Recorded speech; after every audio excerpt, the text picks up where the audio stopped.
My name is Pavel Luksha, and welcome to the conference on virtual states called Virtual States Empowering the Next Generation. Today we are discussing an extremely interesting and very novel approach to governance on the highest level. Currently it's national level, but perhaps we are looking forward to new forms that will move beyond nations. And this will be the subject of our exciting conference today. And first of all, I would like to welcome my colleague who was the inspirator of this conference, Alexander Gaevsky, who is my younger colleague, and we decided to make this conference together. Alexander, over to you. Yes, hello everyone. My name is Alexander Gaevsky. I'm 17. I'm currently in my last year of high school. I'm the president of my school, and also I participate in the Model United Nations, where I learned about politics and found my interest in it.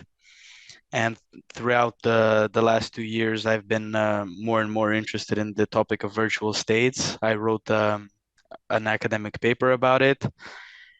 And I believe that it can change global security for the better and help people who are displaced right now. And as previously said, this is Pavel Luksha, my co-moderator, who I asked for help. And yeah, back over to him. Thank you, Alexander. So maybe also briefly introducing myself. I've been working in the field of exploring the future, different aspects of the future for the last 15 years. And I consistently see that discussion about new types of governance, new types of organization is one of the key issues about moving to the future that will be more sustainable, more peace-based, where humankind will be more aligned. So to move to that future, we need to discover how to organize ourselves. And that is why we need to start talking about new types of formats that move beyond national states and other past forms of statehood. And that's my deep interest. I wrote a book about the next 100 years of humanity recently, and actually I saw virtual states as one of the aspects of that emerging future. So the conference today is actually a type of manifestation. We want to explore this concept together with some of high-profile experts that are going to share their thoughts, their ideas, their practices of creating this virtual states here and now. And I see some of them already joining, like George Spohr, who will be our first speaker very soon. But before moving there, I would like maybe to give a little bit of context. I'm not a political scientist, I'm not a lawyer, so I'm, let's say, giving a layperson perspective of what transformation we're experiencing, but I am a system scientist and I'm a futurist, so I explore it from the holistic perspective of how systems of governance evolve right now. And I would like to give you a very short introduction why virtual states, why we need to talk about virtual states right now. So first of all, if we look at the difference, of course, the dominating format right now are nation states. And how states are generally defined, there is a convention that has been taken in 1933. It has become the foundation of international law around statehood, which defines state by a number of characteristics such as a permanent population, a defined territory, a government that has sovereignty that is not under some other government, and capacity to enter into relations with other states. And of course, nation state is a particular type of state which is also bringing together a nation. The nation is defined by language, by common descent, and some other factors. So these are the dominant formats of human organization right now. And of course, we have United Nations as a supranational body, but it's definitely not a world government. It's a place where nations align their interests. Now, in the last several decades, people started talking about new formats. I'll briefly share a bit later why virtual states started to come into prominence. They started to share the idea that we can have political entities that can have power of the state but don't require territory, and that's essentially a virtual state. And some also started talking about the idea of network states, which basically suggests that such virtual states can also later acquire a territory and really become states of a new kind. And this territory can be distributed. They don't really need borders in the classical sense. They can, for example, have representative offices around the world. Still will be a kind of a state. So this kind of virtual and network state are emerging formats that try to resolve some of the existing challenges that current states have. So what virtual states could do better than nation states? So first of all, probably many people agree that their peers in a nation are not often part of what they can call their tribe. So sense of identity, belonging to a specific group that is truly like my group of people that represent my values, my purpose of life, aligned with me, is what many people really crave for. So the idea of creating that group of people and really having a state of their own is really attracting, especially to younger generation, especially to people that are leaders and want to create their own kind of tribes. Another aspect is that existing states carry some, let's say, burden of the past. And one of the ideas is it's a little bit like with existing organizations versus creating new organizations. The startup economy shows that there is a lot of promise in the opportunity to create new organizations and really start with a new model, new approach. It really allows you to create things that are not possible within existing organizations. So here we have something similar. We have a clean slate kind of situation where launching a new state will allow you to do things right from the start. Then virtual states and network states, by the essence that they will have, they will use different digital technologies, they will have digital track of every decision, of every personality entering into conversation with each other. They will have much greater transparency and accountability than existing governments. So that is already a shift that is very appealing to a lot of people.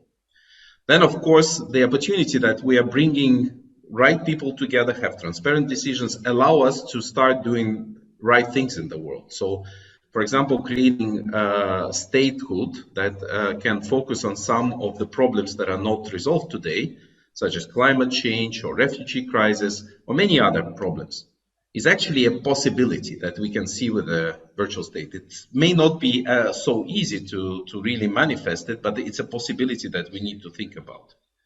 Of course, such states will also be able to provide different kinds of services, including potentially in the future we can have greater physical and financial security for their members. It's like a privileged member, a club member, in a way, a certain type of privilege that is co-created by this group that allows these people actually access to some of these benefits. So, some people, let's say, with better version of passports may also experience with national states. Freedom of movement, another possibility is that you can actually, for instance, one of the aspects that virtual states can give is actually give certain status to refugees, people that don't really have any identity right now, don't have freedom of movement, but with virtual state identity, they will be restored in this right and can move around the world.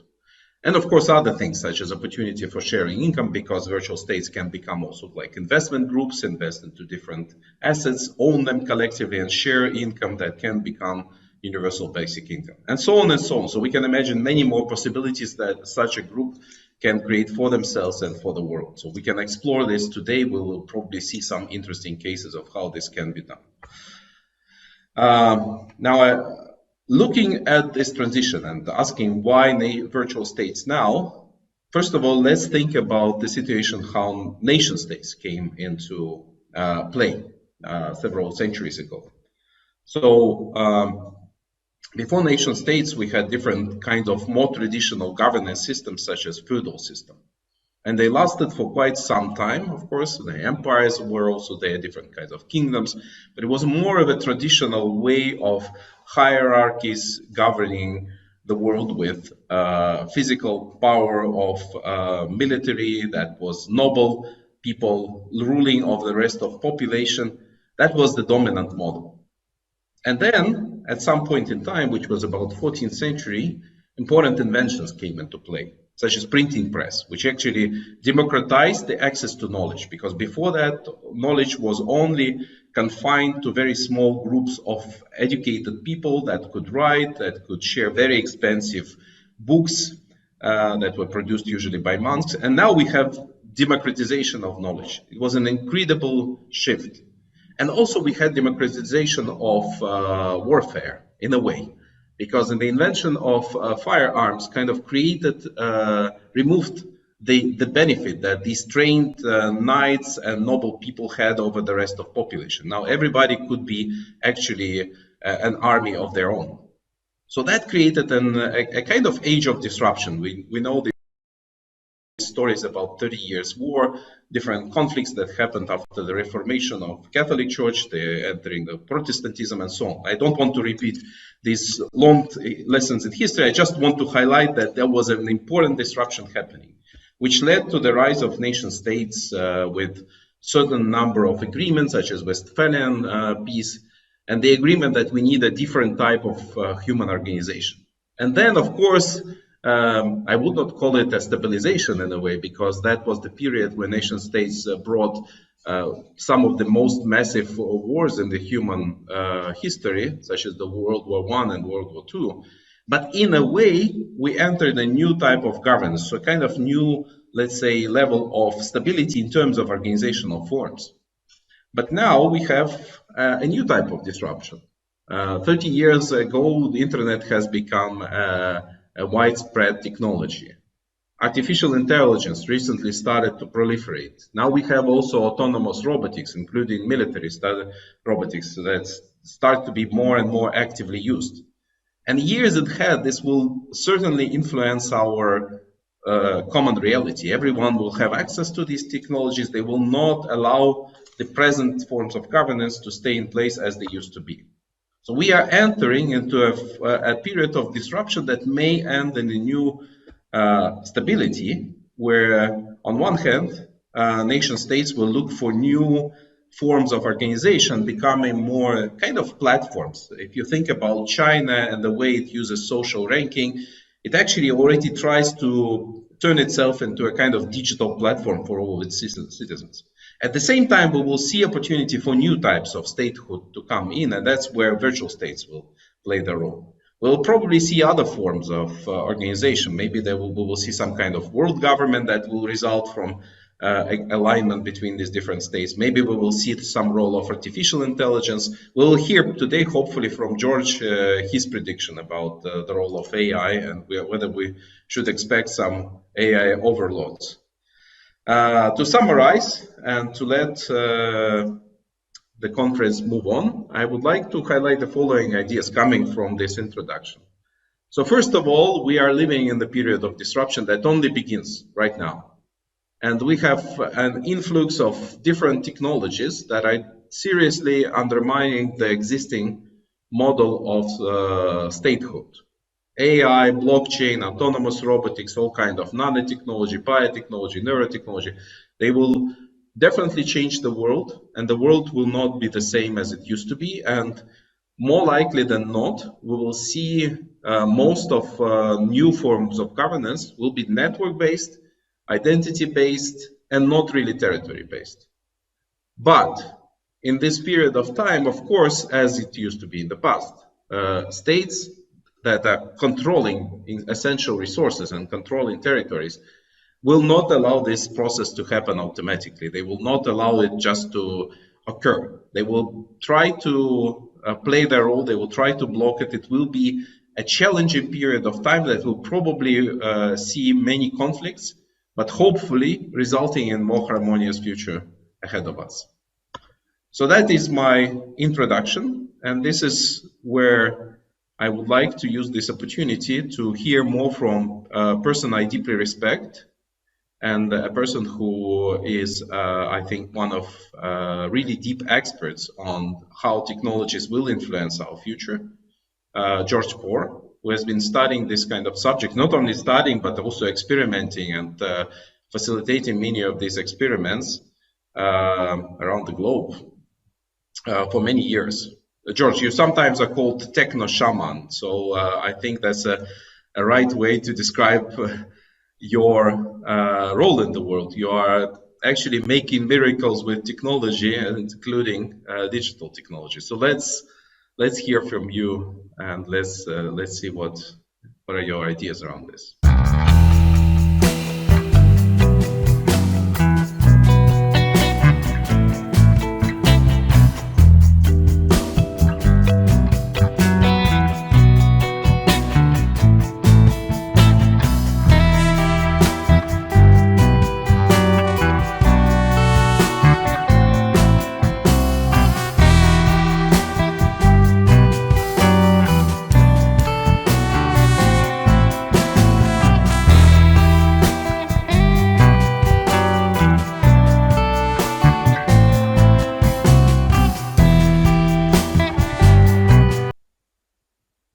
I will unpack later what I mean by the strange idea of a compassionate AI, but first, let me share a story. 2 years ago, I had the honor of organizing and moderating a panel of a virtual conference of the Integral Movement. The panel was about growing personal and collective sovereignty, and it included several global thought leaders and luminaries like Pavel Lukša. At that panel, Pavel asked 2 questions that were the most important things I heard at that conference. They stopped me in my tracks and triggered the idea of an action research project that I am currently engaged in. These were Pavel questions. How do we recognize sovereignty at multiple levels, including sovereignty of ecosystems and the planet as a whole? 2, how does sovereignty manifest in our own being? Of course, those questions are interlinked because there are no sovereign network states, let alone sovereign planet, without sovereign individuals. So then what does sovereignty mean? Let me share a couple of slides. I hope that I will be able to work with the technology about slide sharing. Let me check. Just a second. Share screen. Okay. Are you able to share, George? Yes, it's coming. I hope so. I just clicked on share and wondering what do you guys see? We can see your screen now. Do you see? Yes. Okay, good. So here is my first slide about what is sovereignty. On the left, you can see it's a clip from a movie. It's an internet meme. I do not think it means what you think it means. Well, that's because most people think sovereignty is a political thing. But in the context that we use sovereignty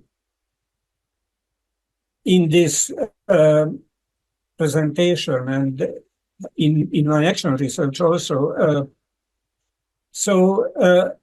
there is the popular meaning of sovereignty that is about the principle that the leaders of a state and its government are created and sustained by the consent of its people, who are the source of all political legitimacy. Well, the sovereignty loop on the right side refers to some qualities, some components, vectors of sovereignty that we will come back to. But for now, let's just look at the popular sovereignty, like this is the governance by the people, for the people. And there is also food sovereignty. Probably some of you are familiar with the idea of food sovereignty, which is giving control of food production to local communities and letting them grow and produce healthy, ecological, sustainable food.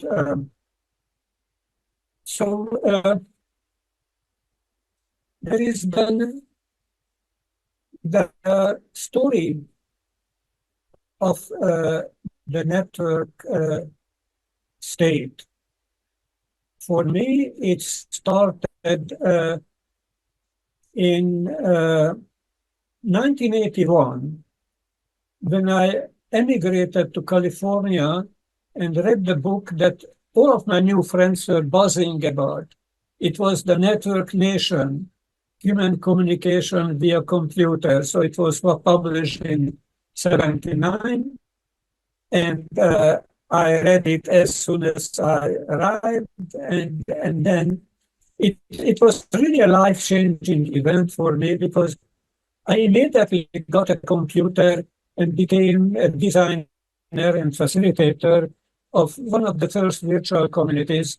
By the early 1980s, we had a few thousand members and were dreaming that our numbers would one day reach the millions and billions.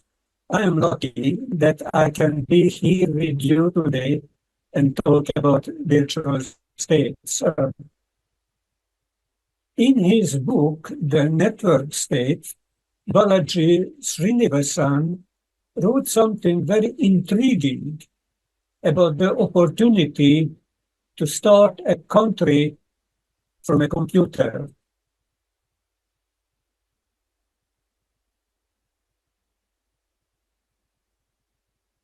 Start a country from a computer. Well, it sounds, to me, it sounds deceptively simple, because nobody started the country alone. Before creating a country, physical or virtual, you need to build a community. The success of your community and virtual nation will depend on how sovereign you guys are. So let's go back to the sovereignty loop to address just what does it mean? How can you be more or less sovereign?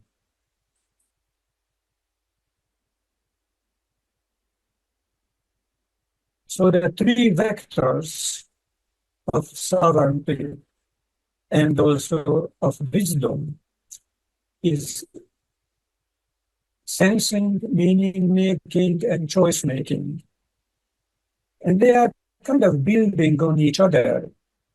So if you want to become a sovereign person, you need to start with, you need to sense your reality as precisely, as accurately as you can. Without sensing what is happening, you are lost. So how can you be sovereign? And same is true for your community.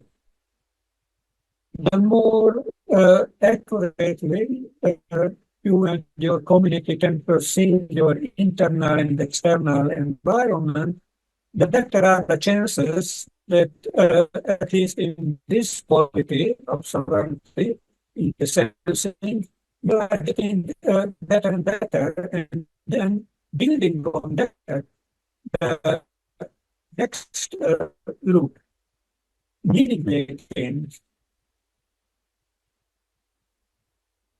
represents your capacity of making coherent and consequential patterns out of the information that you sense. So you first you receive the information, you sense, receive signals, and then you try to make some meaning out of what does it mean? What are the patterns that connects the different pieces of the information that you are receiving? But the sovereignty doesn't stop there. Okay, you sense your reality, your environment, you made good, coherent meaning of it, then what? Then, to be really sovereign, you need to be good at choice making, building on the patterns of meaning that you emerge from your senses. So building on your meaning making capacity, not choice making, your choice making at its best is taking decisions and actions by taking into account the long-term well-being of all stakeholders. That is also a condition of the long-term success of wise communities and virtual nations. So, finally, let's address the question of digital governance and compassionate AI. So on my last slide, you see that I'm kind of challenging you about can digital governance produce real democracy? So I would say no, not really, because real democracy depends on the degree of your sovereignty, the degree of the depth of your wisdom.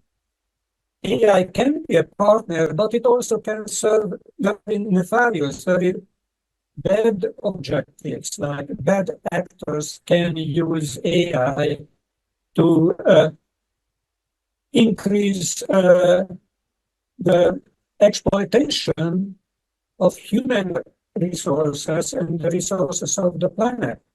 That's probably not what we want. So that's why you need wisdom-guided, collaborative, hybrid intelligence that is arising from networks of human and AI agents. So that's really what I refer to compassionate AI. So I don't say that AI has or can have human-like intelligence or human-like compassion. Compassionate AI will be co-generated by human sovereignty and wisdom that is infusing artificial intelligence and digital governance. So my big question, and this is really the question that is guiding the whole of my work, including my writings, my actual research, is how can we unleash the power of wisdom-guided and AI-assisted collaborative intelligence for discovering and walking on the path of transition to regenerative futures. So this is the question that I would like to leave you with. And I think we have still some minutes for addressing whatever thoughts or questions or challenges this brief presentation evoked in you.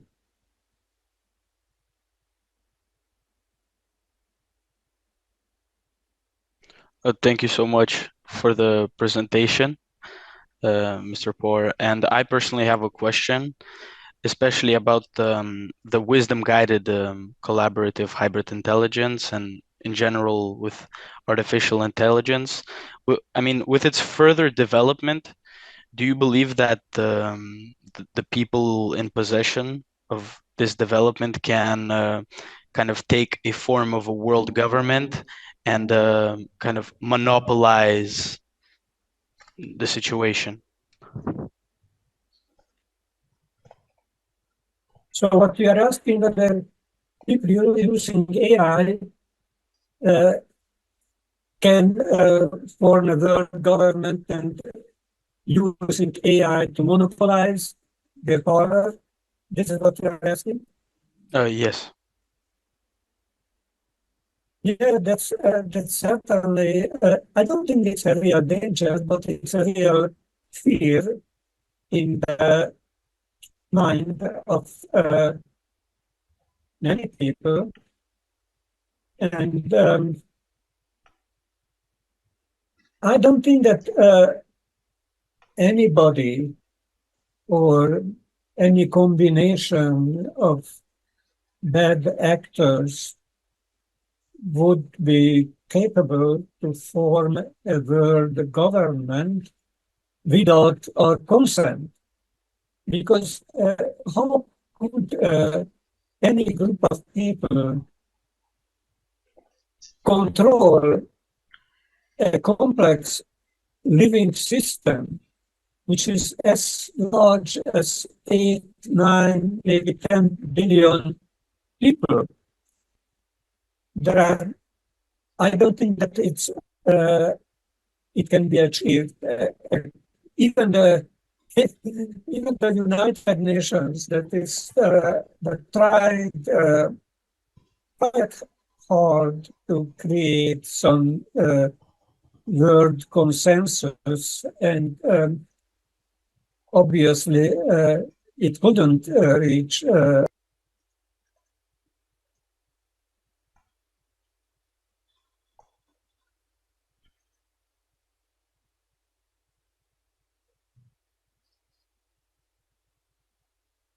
I think we lost George abruptly. All right. I hope George will see him coming back, but I perhaps would like also to invite participants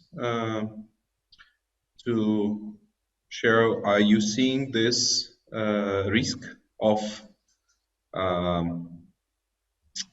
AI being monopolized by, let's say, a number of groups that can seriously affect the balance of power? And maybe while we wait for George, we can put Alex on screen. I can see Alex, you raise your hand. So Alex, please share your thought.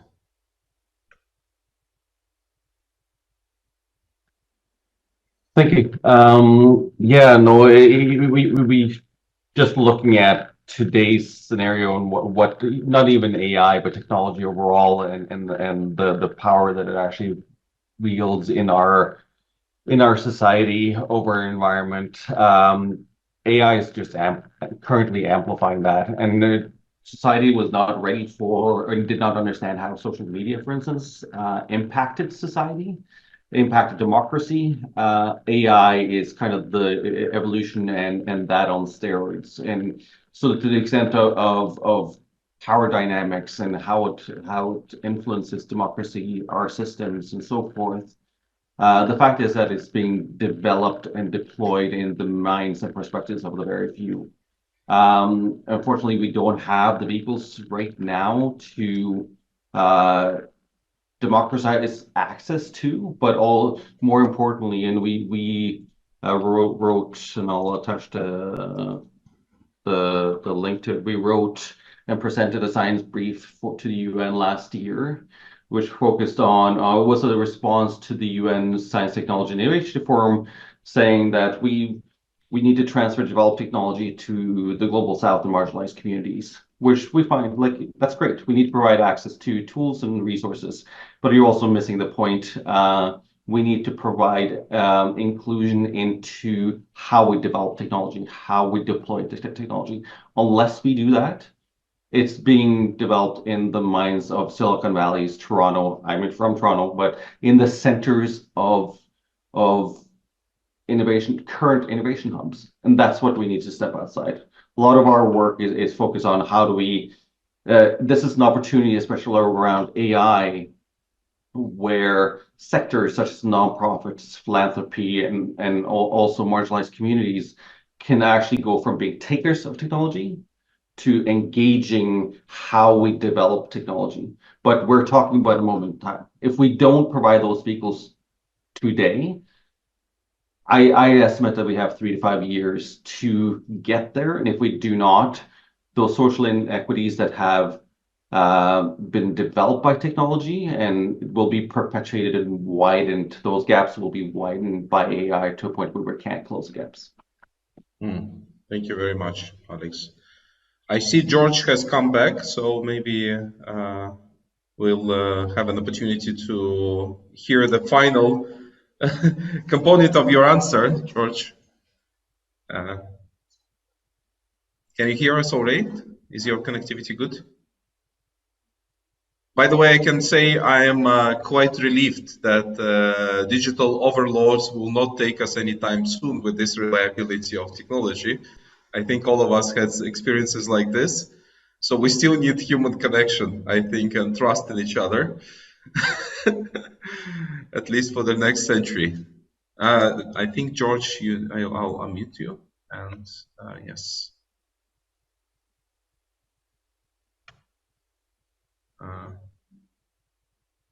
You need to unmute yourself now.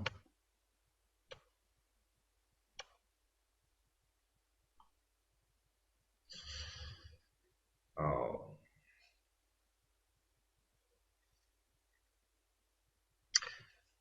Well, technology is challenging. George, can you unmute yourself or not? Is it possible? No?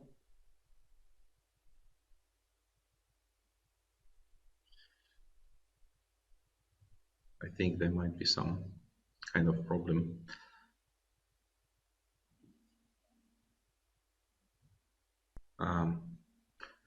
Maybe I would like, while we try to unmute George, I'd like to invite Arti, who rose her hand, to make also a comment.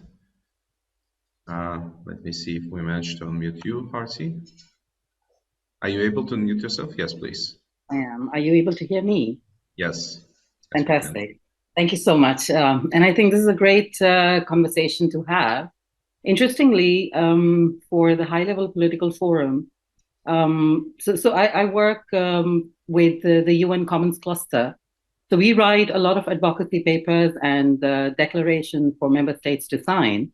And for the high-level political forum, we actually did a paper on how do we increasingly align with laws of nature in practically every human space, or any kind of profession, or any kind of industry, or any kind of engagement. And it's interesting that people are not able to connect with the idea. So when I look at the existing governance systems, we've always been faced by a human problem and not a problem of the process or the thought that's gone behind creating a system of governance or law. And the same thing I see happening with AI as well, that it would continue to remain a human problem of intention. And intention building for us to be able to apply wisdom is a part of the foundational nurturing. It always comes back to that. Every challenge in the world, you put your finger on it, and you can come back to the fact that it's a problem of nurturing. That's like completely undeniable. And the interesting thing to note is that we're in 2024, If I think about, these large continents, let's say Asia, the Americas, Europe, every continent has its own culture, its own wisdom, its own scriptures. By 2024, we've collected so much of written wisdom that it is time to stitch it together as human beings. Because what AI is just a collection of or aggregation of information. I pit it against, artificial intelligence versus social intelligence. So socially, are we developing that intelligence based on what's been discovered, what's been written, what's been identified as a way of life? I think even with the virtual state, that would always be a threat. That would always be a challenge. And if we can answer for that, that would also be our solution, interestingly. So yeah, that's the comment I wanted to make, because you work with the UN and you know that they are so goddamn directionless. It's astounding and amusing at the same time. And you go back to the civil society now for examples of social innovation or how they're changing the game. But it's not somehow, getting there till the time, it's almost like somebody needs to slap them out of slumber and say, hey, look to the other side. And that's why we need the change. And that's how we need the change. So it's a kind of, and I always believe all technology, all human systems are always work in progress until we reach somewhere substantial, consequential, and say, okay, hey, we see a shift happening. So it's like blood transfusion, when you want to change somebody's blood because there's a disease, you don't empty the man and fill new blood. It's a parallel process. So a lot of people saying that, hey, we've been talking about this since 1919, and here we are in 2024. Yes, this would always continue because anthropologically, historically, we as a race have never, ever changed. We always feel that with every generation, we become better. But today, the UN Women's Conference is going on. They're talking, it's crazy that we have to talk about women's rights in 2024. It's almost like we should feel shameful about it. So clearly nothing has really changed. But if we can start working with the collective human intention through, let's say, our academic systems, and for one thing, that if there's a university we can all create, let's teach children about what could be the potential of virtual state and how they can align. So Alexander, you actually become the torchbearer of something like that, and also a proof of concept. So salute. Thank you. Thank you, Arti. Wonderful comment. And I think something kind of happened with technology of George. I hope he will come back before the end of the hour, because we will have a final Q&A for both George and another speaker who is stepping on stage. Welcome, Tom Thomason, an amazing practitioner and thought leader, who actually, I think, you're talking about the transfusion of blood, I think, Arti, and I think Tom does exactly that. He kind of does the transfusion of blood for corporate sector, and now beyond the corporate sector, in changing the practices of governance. Welcome, Tom. Yes, indeed. Thank you very much. And biomimicry. I love natural hierarchies. You'll get to that.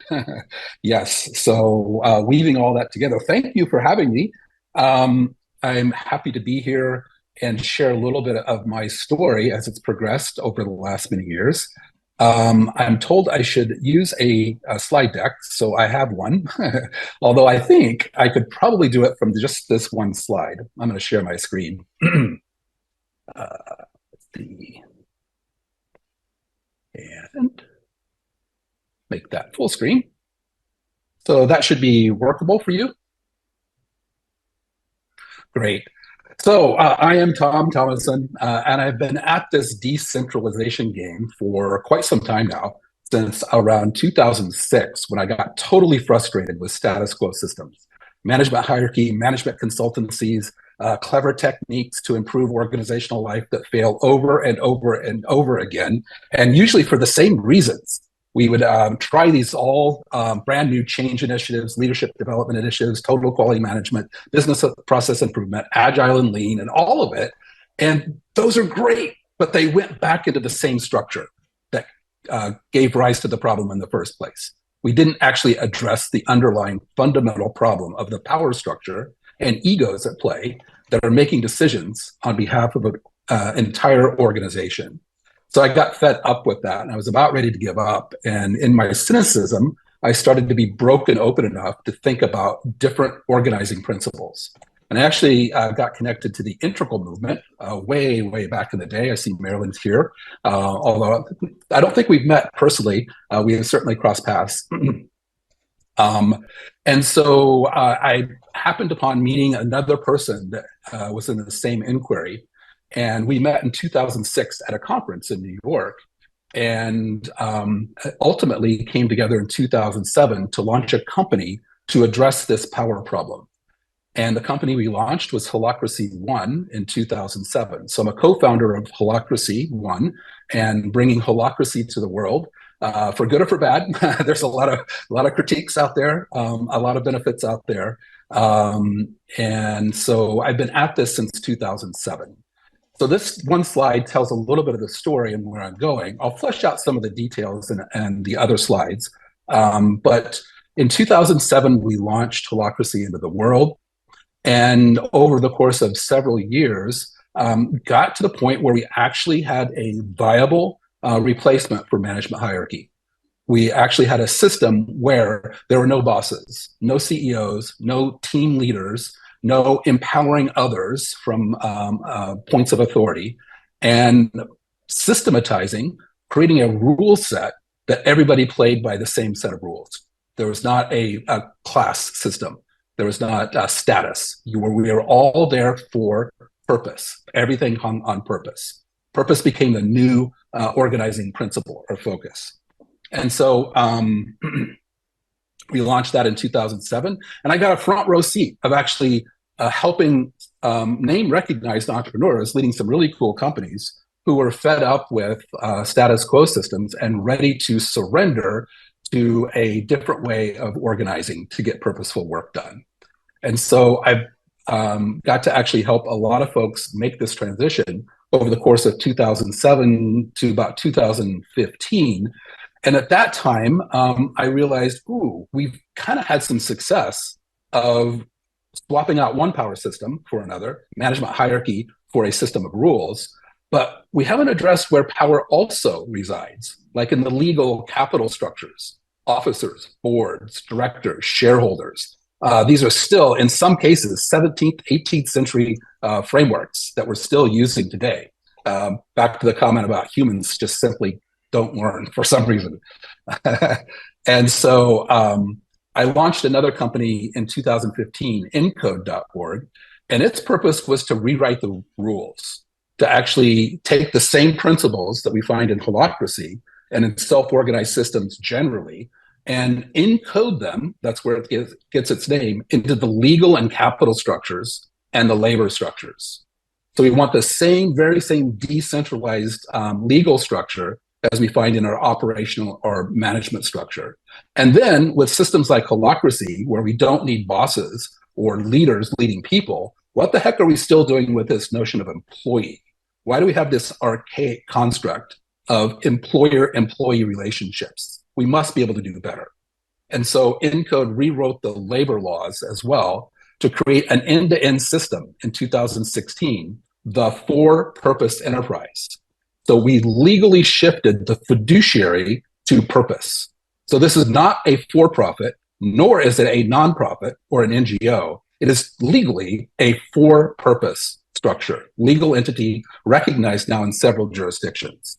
So we have, in the States, we have several states with LLC recognition, including the Wyoming Dow LLC. In Europe, we have Austrian GmbH, KG, and the Dutch cooperative that we have modified. So we have legal structures in various jurisdictions around the world. We have one in Argentina as well, which gives us the fundamental building block to shift power completely in the organizational space by building on these enterprises. So then in 2013, over the 7 years between 2016 and 2013, we started to build out an ecosystem of companies operating this way to begin to model what might happen if we have multiple enterprises who can interconnect and integrate contexts in a ecosystem, if you will, of companies. And I'll show you a little bit of visual on that. And then finally, now in 2024, I was at the Network State Conference held by Balaji and others in Amsterdam. And I believe that is the most viable pathway to apply these very same principles that I've been working with since 2007 at social scale, which I was, Pavel, I was so excited to be invited here because this is my community, my tribe, folks that are looking at network states and applying this at ever greater scale. And so we have a plan to scale this up to a infrastructure. We're actually in the process of raising capital to build infrastructure to scale this into what we call PowerShift Nation. So PowerShift is the moniker. And if we look at, I guess I got you right at the end. Hang on, guys. So PowerShift. PowerShift means we define everything. I am kind of anal around definitions, clear agreements, buying between people. And so PowerShift has a definition. It means shifting power from a collection of people to a collection of rules and agreements. And no longer do we want power held personally. This is a huge shift, and it takes a lot of getting used to. I remember standing in front of CEOs and asking them to surrender their authority. You will not have the authority any longer to outvote anything. You get to play by the very same set of rules that everybody else does to bring diversity of perspective, to integrate those perspectives to serve the purpose that we all presumably care about. So it's about surrendering personal power into organizational power. And so we write clear agreements to do that. And when we do, it's a radically different experience. I don't know if anybody has experienced holacracy or sociocracy or teal or responsive. There are many flavors of this. I just represent my bias fully showing the holacracy movement. But I am close with everybody in this space, having been in it now 17 years. So I love Ted Rao at Sociocracy for All, and Aaron Dignan is a close friend and colleague with Brave New Work and the responsive movement, and so on and so on. So there's just a lot of us playing in this field. But in 6 simple statements, how different is it? Well, I already alluded to this. No one is privileged. There's no privileged classes. That means everyone gets to bring unique perspectives. We have a level playing field of human perspective capacity, but we have a deep structure still, a deep holarchy of purpose. And I'll get to that in a second. This one, the next one is really kind of a hard one to wrap your head around. No one will empower you. There's no empowerer. You're not going to be led by an empowerer. Instead, empowerment is systemic. Everyone is invited to lead their work and in turn inspire others to lead their work. So this bakes in good leadership and good followership practices right in the legal structure, the rules themselves.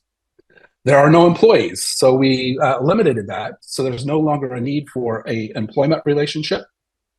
Everyone can become an investor, and we just broaden that term investor to include time.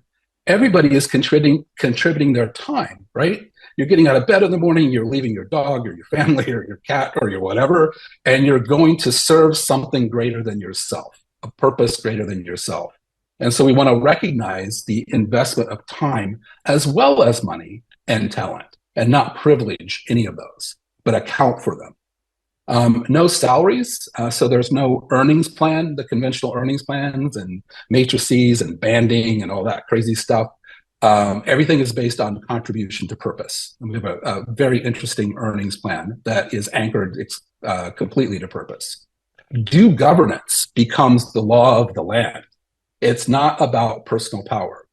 So due governance, even over equity holders. So shareholders do not have privilege in a system that privileges no one. Shareholders have voice. They have the same ability to integrate their perspectives with an expectation of a return on investment for sure, but that does not give them power. Power is distributed systemically, not personally or not by class. And then finally, purpose becomes the only boss. Purpose is the new boss of the land. So how do we do this? We cook with really just 5 key ingredients. I'm going to blow through these very fast because I could spend an hour on each talking about how they unpack. But first, obviously, is purpose. So everything hangs on purpose. If you practice holacracy or even sociocracy, you'll know that purpose is the new hierarchy are actually holarchy. It's a natural structure. So we take purpose and distribute it. And we distribute it through a holarchic structure, a biomimicry structure. It's amazing to see organizations that look like an organism that contracts and expands and morphs and changes from the inside out, not the outside in. So it becomes a responsive, evolving, almost biological entity in structure. So we create a deep structure of purpose, not a whole hierarchical structure of personal power. And then awareness, the sense of being able to serve something greater than yourself requires some self-awareness of what your interests are and how they're different than that other. Self and other become an important thing, and being able to differentiate them. Awareness is also being present moment focused. What's needed now to get to next? That should sound like lean or agile movement. So just in time. There are a lot of business fundamental best practices that are captured in this capacity to increase your awareness of what's needed in any given moment to serve something greater than yourself.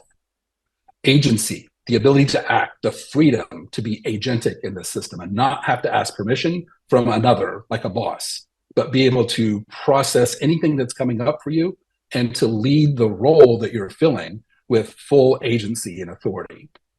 And then finally, clarity.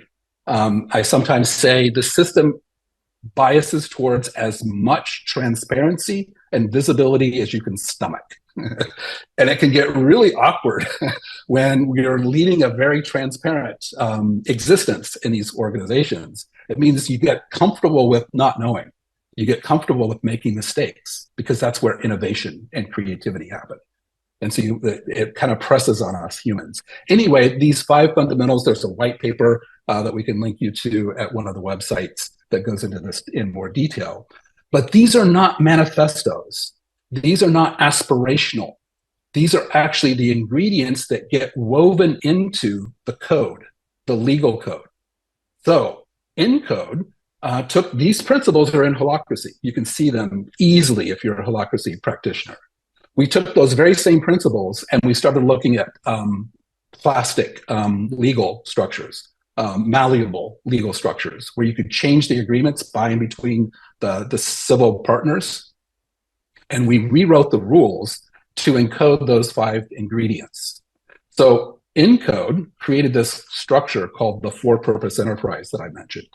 And it integrates the legal and capital structures with the rules rewritten, with the rules of holacracy or sociocracy, the rules already rewritten, and a new place for people. So it creates 3 distinct contexts for each of us to show up in service of an enterprise's purpose, which is an amazing kind of rethinking about how to look at an organization. Most of us think about an organization and we kind of collapse to the work, like management. But an enterprise is an amalgam or a composite of the legal and capital structures that you actually need. You need to legally anchor in a legitimate jurisdiction to be recognized, and you need labor. But we want all of those contexts, those 3 contexts, operating under a different set of rules.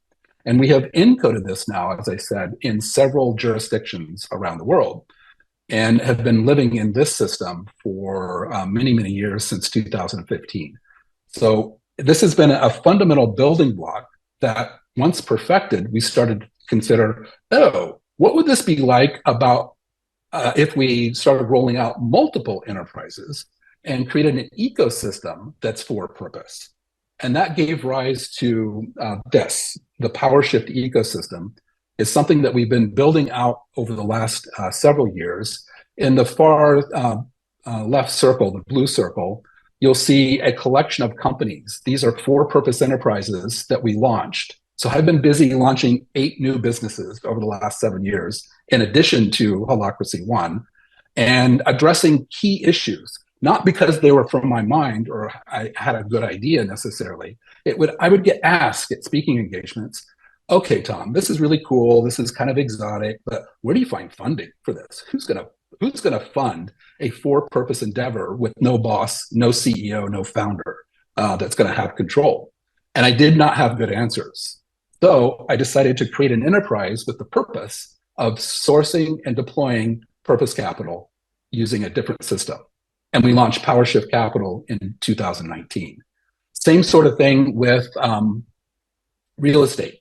And how would we think about fractionally owning real estate or property? And we launched PowerShift Properties with a security token that rides on the Polygon blockchain to represent a fractional stake in real estate.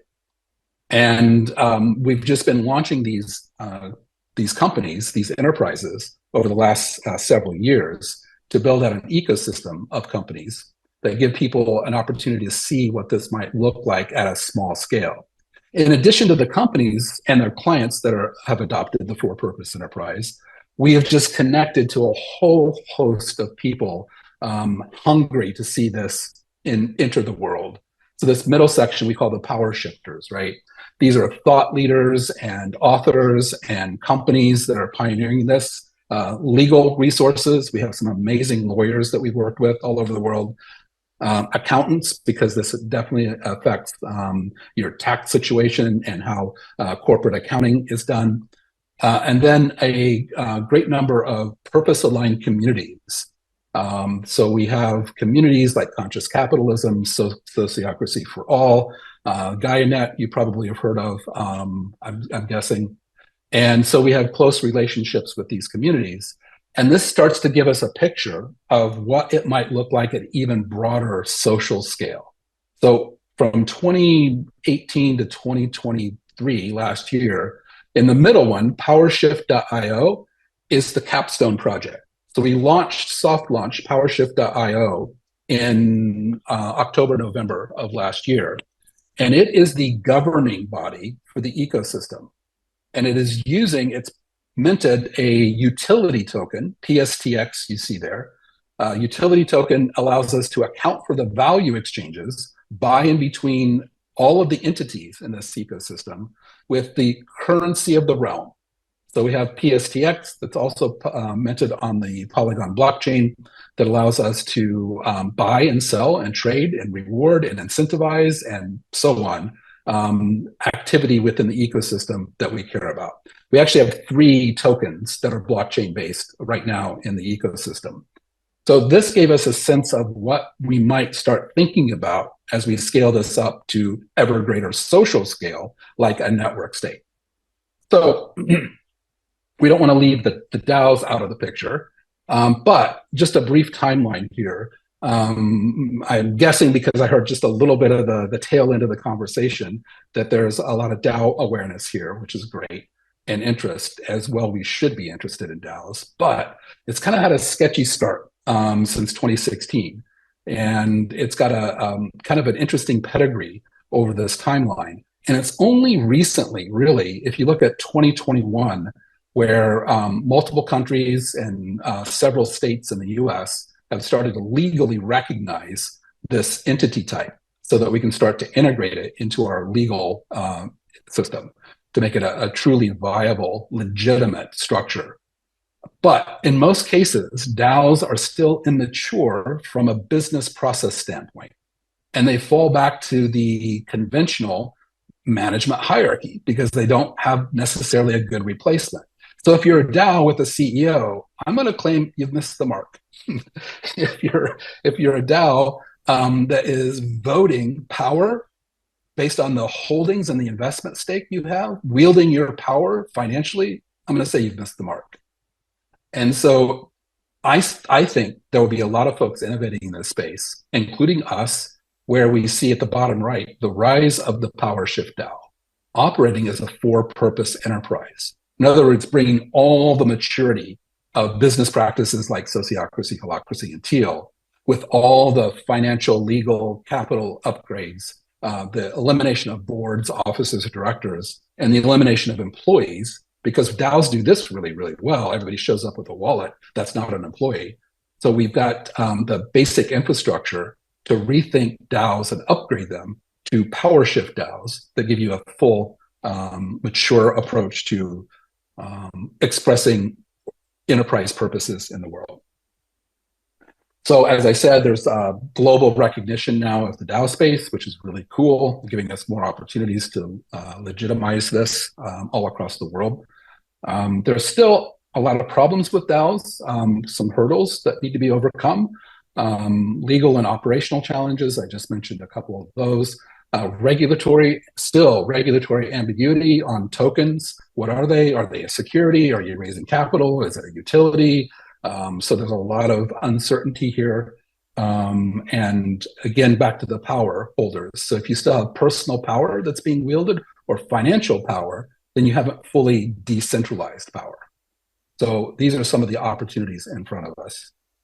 And then finally, as we've been building this out, we started to become aware of Balaji's work and the emerging network state.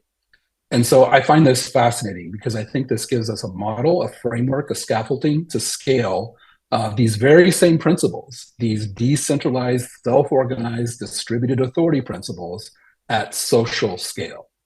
And this is directly from the criteria of what makes a network state. Community consensus. Well, we have that. It's purpose. Everything hangs on purpose. And it's written into the rules. It's not just one person's idea of a purpose. And it's not a collective lowest common denominator purpose. It is the purpose of the enterprise itself. And then governance. We have due governance, which is integrative decision-making in the holacracy language, plus blockchain. So we begin to take the rules. So rules are contracts. Our rules are algorithms. Algorithms can be made into smart contracts. And so this progression of moving rules, you need to anchor those rules in real legal structures, which we've done, and then begin migrate those to the blockchain through smart contracts, including the financial instruments. So the economic system, we have been exploring 3 different Polygon-based tokens, one equity token, one security token, and one utility token, along with the for-purpose enterprise financial instruments of profit interest, deferred interest, capital interest or equity, and dynamic allocation, dynamic equity interests. So we have a working model of shifting the economic system. PowerShift Properties plus our other communities is a way of modeling real land that's owned by the nation state. And with other partners like Cohere and Cabin, and many of the conference presenters in Amsterdam were real estate or property related. So we would love to partner with them and aggregate real land. Loki is another key partner of ours that's buying lots of land over the US. And this gives us the ability to check that box. Diplomatic recognition and technology sovereignty, I think, are going to be interesting challenges. Just naturally, to represent yourself as a sovereign state that wants diplomatic recognition with another sovereign state, there's a little bit of chicken and egg kind of thing that has to happen there. So we've got some great models for that: seasteading, micronations, Liberland. There's many of them out there, city-states. So I think this will progress naturally.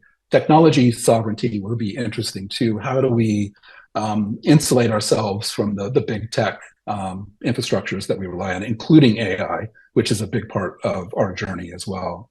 And then civic engagements and social contracts.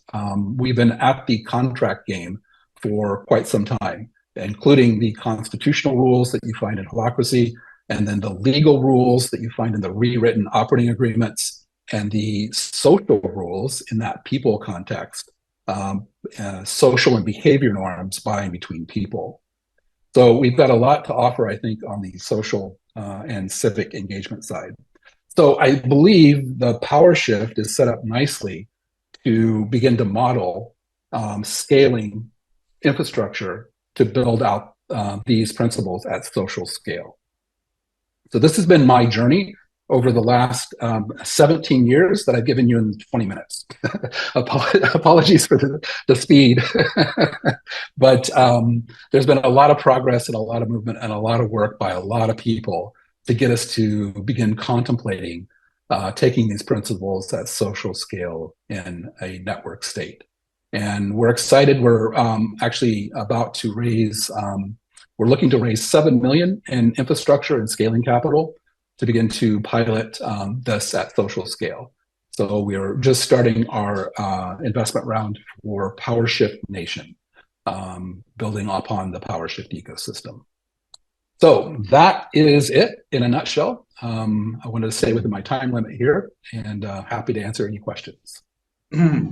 Fantastic, Tom. What a fascinating work, what a journey. And I think there are lots of intriguing ideas that you have presented. I think that also the idea of actually, which I think is really disruptive, the seeing legal as a code more broadly, and really seeing that this will be the future of legal, which indeed it is, because we are actually defined by the protocols of our relations. These protocols are coded in the communication systems we are designing right now. So that's indeed where the legal attention should go, and you are really closing that gap. One question that I have, and then we'll invite George back. I hope the technology will work this time, and we'll have a couple of questions for you both. So one question that I have for you, Tom, is you mentioned that on one hand, you're kind of building this condition for virtual states of different kind of network states to really come into play. But if we think about holacracy applied to organization, of course, you can convince business people of the efficiency of this move, because it's the idea that I think you're promoting, at least that's what I'm also promoting using this kind of model, is that you tap into creativity of people. You kind of release them from the pressure of these organizational constraints and hierarchies. You really allow them to create more value for the whole organization. But in case of states, this argument doesn't always work. They don't give their power away so easily. So do you see there will be this tension between, let's say, more traditional power structures and the new one? And it sort of connects to the question that George mentioned earlier about the risks, answered earlier about the risk, and George wrote about the risk of rising 5 or 6 mega corporations that will kind of own the world. And he said that maybe DAO, the DAO, will be an answer. But do you see this struggle really kind of is going to happen? That will be the playfield, so to say. Yeah, so that's a great question, and one that occupies a lot of my time. We want distributed authority, and we want to redefine what power means. And actually, we want to redefine what governance means. So a state is government, right? And we think about it as having power over the people, supposedly, in some cases, by the people, but that's a stretch these days. And so we rethink distributed governance. If you think about all the things that a state provides, with the exception of maybe kinetic force, the military, or monetary supply, most of that take the form of private ownership in the current model, and it becomes just a purpose, just another distributed purpose to take care of the environment, to take care of the commons, to provide whatever infrastructure is needed. And remember, in a for-purpose enterprise that's legally anchored, there's no owner, there's no shareholder that has power, there's no evil corporation to blame. It's us, literally. And we have authority through integrative decision-making and do governance to govern the thing we care about. There's no one to blame in this system, which is great and frightening at the same time, because it's on us to govern and to sense into what's needed and to integrate perspectives and so on. Then when you anchor that legally, you have standing. Buterin, Vitek, I'm going to get his name wrong, Ethereum founder, has an amazing paper on legitimacy, the scarce resource, being legitimate. And I think the move we've made in the legal structure is to legitimize these distributed authority systems by whatever name, including DAOs. So if we have DAOs that have legal jurisdiction, like in the States and many other jurisdictions around the world, then we have legally recognized distributed autonomous organizations. And then those can be seeded with purposes that we care about. And now we no longer have government, but we have distributed governance of things that we care about. And distributed governance doesn't have the evil empire shareholder or CEO. It's completely decentralized. Lovely. Alex, I know you also had a question.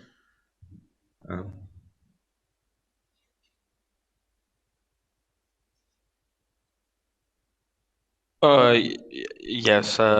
So there's a question for maybe both George and you, seeing as you have models that fit for the current situation and the topic that we're talking about. And well, my question is, this is more of a prediction, but when do you think the time of virtual states will come approximately, and when will we start seeing, like when will we start seeing the first virtual states? That's a lovely question. George, do you want to take it's good to see you, George, by the way. Yeah, likewise. Well, I just go back to what constitutes a state, and the institutional infrastructure includes the legislative, executive, and judicial branches. Okay, these are the traditional infrastructure branches, but for functioning, even a virtual state would need to have these branches well developed. And I think that what Tom is talking about, that's the closest what comes to something like the institutional infrastructure of state. My concern is that I've been participating in many DAOs, sometimes in advisors, sometimes in this or that role.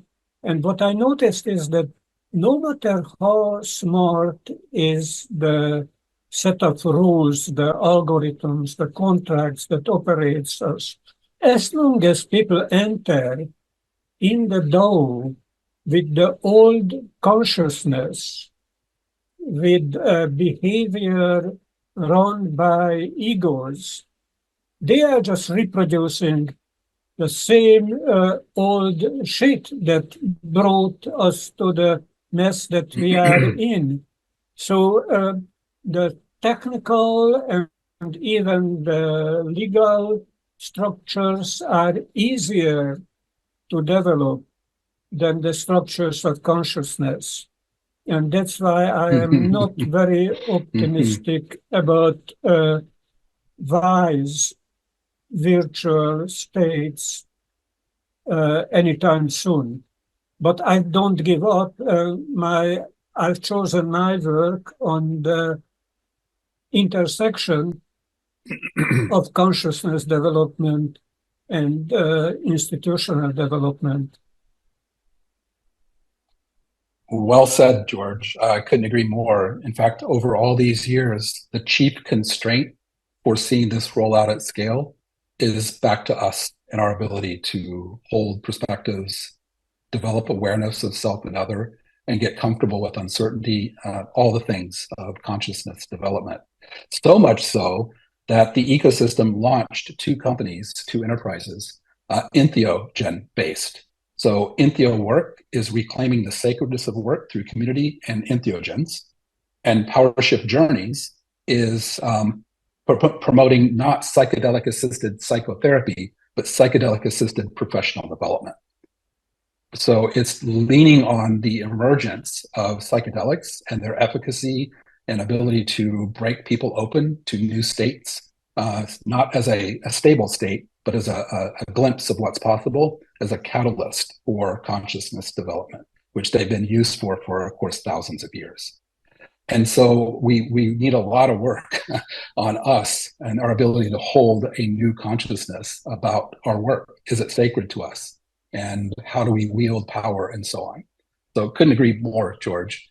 And then there's just this is generational work this is not going to happen in 5 or 10 years. We're just going to make slow, I hope, incremental progress. And like George, I'm committed. This is what I'm doing on the planet, building out structures and creating systems that will take us along the path towards a fully legitimate, decentralized nation state. Oh, perfect. And I couldn't agree more that there's a lot to do to gain some progress. And I would just like to read a question from the chat from one of our participants, Marilyn Hamilton, that reads, Jane Jacobs proposed that combining business and government created toxic hybrids. Do you think that the power shift framework overcomes this danger? And I suppose this is a question for Thomas. Yeah, and I would like to add that they gave really beautiful, well, not beautiful, they probably would have been quite ugly, but examples such as the East India Company that really kind of created that, something that also Josh was talking about, the mega corporations kind of controlling the society and creating all kinds of disequalities and exploitation. Yeah, that's a great question. Thanks, Marilyn. The confluence of personal power, corruption of personal power held by government or states and then big corporations just creates a Frankenstein hybrid that is almost impenetrable. It can just do so much harm in the world. And so I think this is the beautiful thing about the convergence of the network state movement and the self-organization, self-management movement to think about changing both state and corporate structures that fully decentralize and surrender power to a set of rules, ultimately algorithms that can't be outvoted by egos. This is the stepping into that actually creates a different space for us to show up and break the cycle of those Frankenstein hybrids. Because they just don't exist legally. Now, there's the question of, well, what's the legal standing anchored in? And what's the nature of that state, right? So you still have Marshall Islands has a DAO version.